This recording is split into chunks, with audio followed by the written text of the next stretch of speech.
going on, everybody? It's Aurora coming with a brand new video. We finally got the last archetype support revealed for Terminal World 2, and that is Nekroz tonight. And I know we kind of knew it was coming because they kind of accidentally leaked some official artwork or cover art or whatever. So we have 4 new Nekroz cards revealed. Not this one, interestingly enough. This is the the Sub-Zero Trishula or whatever. That we were apparently going to be getting, but I guess this one's just going to be revealed later, like certain archetype support usually is. You know, they'll reveal the big wave and then 1 or 2 cards they missed on a different date randomly. I don't know why they do that. So yeah, this one isn't included, but we do have 2 new main deck monsters, well technically 3 if you count the ritual, and we have a new Aqua Mirror card, so that's pretty cool. But without further ado, let's go ahead and get right into it. Starting off, we have Avance, Swordsman of the Nekroz, or Avance, I'm just going to say Avance. Level 4 Water Spellcaster effect monster, 1500 attack and 800 defense. You can only use the 3rd effect of its name once per duel. When it's normal summon, you can special a Nekroz monster from your deck, except for Avance. If you ritual summon exactly 1 Nekroz ritual with a card effect that requires use of monsters, this card you control can be used as the entire requirement. And if it's tributed by card effect, you can add any number of your banished Nekroz cards with different names to your hand. So this has a lot going for it, of course. I mean, we have the on-normal summon effect. Being able to special any Nekroz monster from your deck is pretty solid. It'll probably work in tandem with the other monster, which I believe is Dance Princess of the Nekroz or something like that. So that'll be pretty damn solid if she has a good effect. The second effect, obviously, is pretty good as well. I mean, it's basically just Shurit 2. And then similarly to something like Shurit, though, you do get to add any number of your banished Nekroz cards, which would be a lot better late game than early game, admittedly.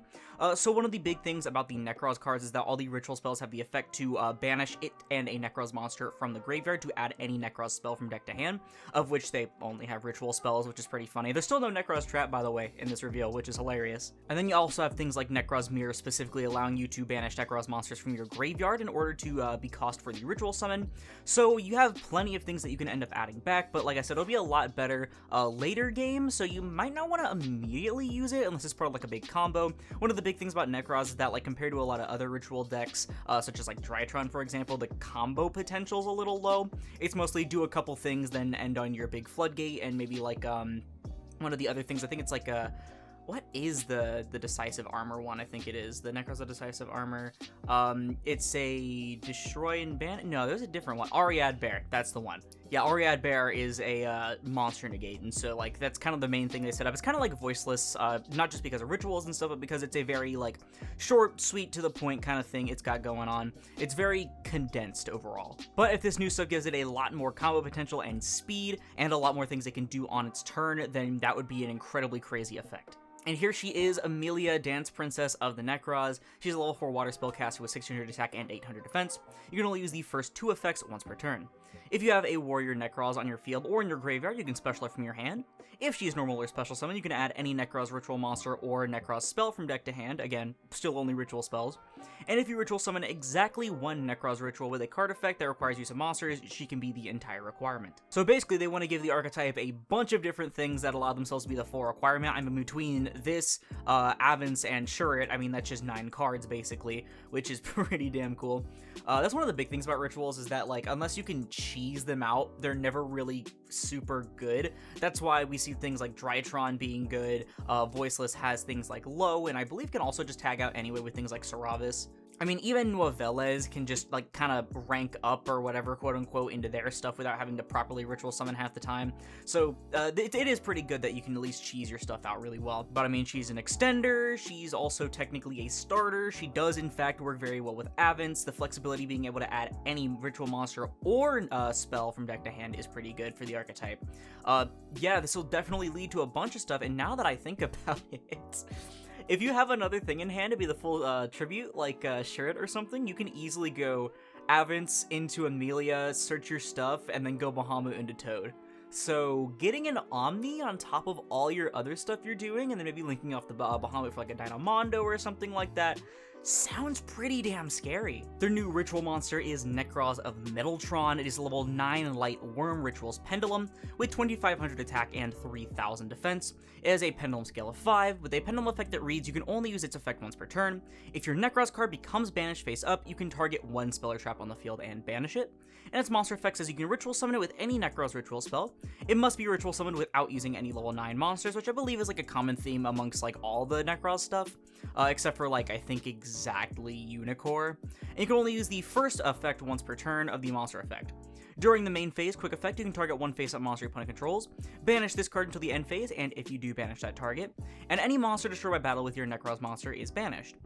I'm honestly not too sure how to feel about this because essentially the pendulum effect feels kind of worthless. I'm honestly like, I don't know, like why would you do that most of the time? It seems like super niche, for example. It doesn't like extend your plays in any way. In fact, this card doesn't really do any sort of extension like that at all. Like at least Valkyrus like draws you into more stuff. Yeah, this is like basically just a slightly more specific SP with a little bit of a floodgate effect, and she's like a big wall. Though I really just don't see a reason to make this a lot more than other options other than the fact that it is technically an extra disruption.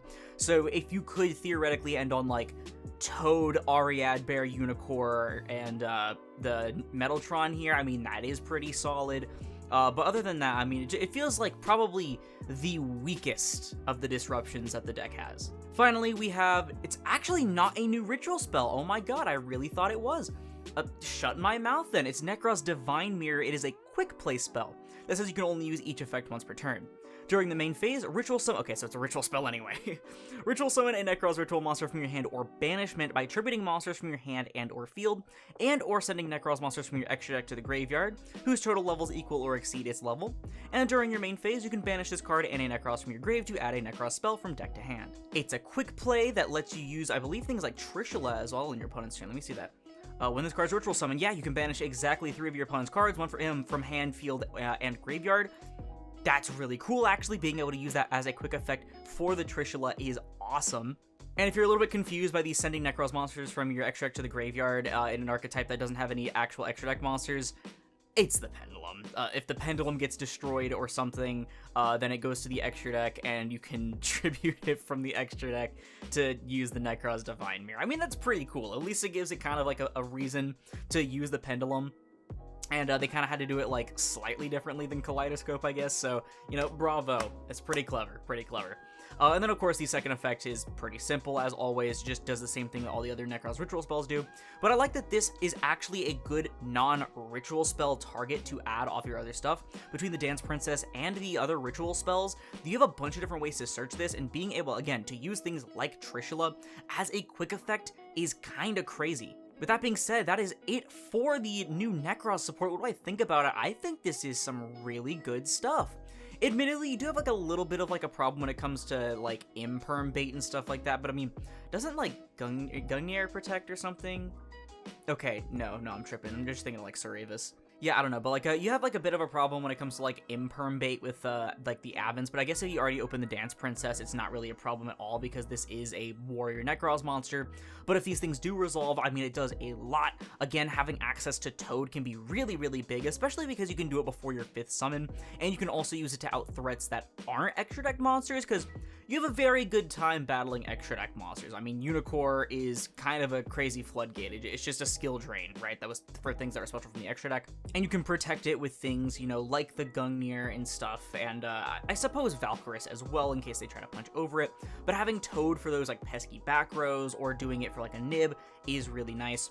And then, ooh, is that a Whataburger white chocolate peppermint shake advertisement? That's actually the first good ad I've ever seen. Anyways, Distracted. Dance Princess is really good because she's not just there to be summoned off Avens. Admittedly, it's like the best target to summon off of Avens. I mean, let's be real, like 99% of the other Nekroz monsters suck. And in fact, Shirt, I think, is the only good main deck one that isn't a ritual monster, which is kind of crazy. But she has an extension effect, so you can at least get her out of your hand in case you draw her. So she's basically as good in hand as she would be in deck. I like that both of them can be the full requirement for a Nekroz, because the requirement for the Nekroz monsters to not use any monster of their exact level is kind of annoying as shit. Because, I mean, other than that, you're basically... Oh, shit. No, I do not want to click on any of those stupid ads. Basically, you're hard relying on things like Zaborg the Mega Monarch to be your, like, big tribute fodder if you're playing, like, the Zaborg cheese combos and stuff like that, or opening exactly Shurit. So having a lot more options for that is really cool. I'm not a huge fan of Nekroz and Metaltron. I think she's probably the weakest card out of the new support.